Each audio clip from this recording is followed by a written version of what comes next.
In this video, I'm going to show you how to transfer the ownership of your files here in Google Sheets.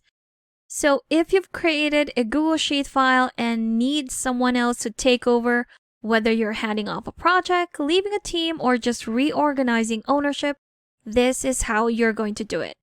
So first, we're going to go to our share button right here at the top, click on it, and here we have it. So let's say you've been working with other collaborators and you've chosen another editor to be the new owner of this file. What you're going to do is to select that person, then go to the right side where you'll see editor. Well, this would depend on what type of access you've assigned to this person. Well, for this example, I have this person as an editor. So if I click on that drop-down, here we have our options. Again, we can have that person as a viewer, commenter, or an editor.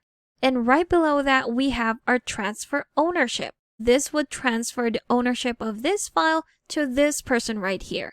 If we click on it, there will be a pop-up message that will say that you'll still be the owner until this person accepts ownership.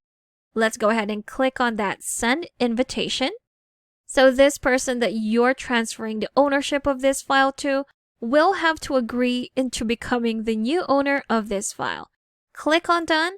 And once that person has agreed to your invitation, if we go back to our share, you will see that the person you've transferred the ownership to is now the new owner of this file.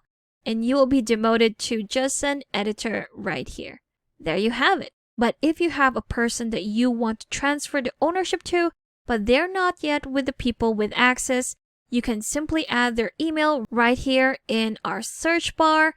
Enter their name or their email address, and once they've been added with the people with access, only then will you be able to transfer the ownership of this file. And there you have it.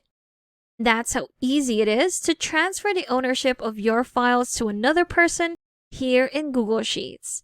Thank you for watching this quick tutorial. Make sure to subscribe for more helpful videos, and I will see you in the next one.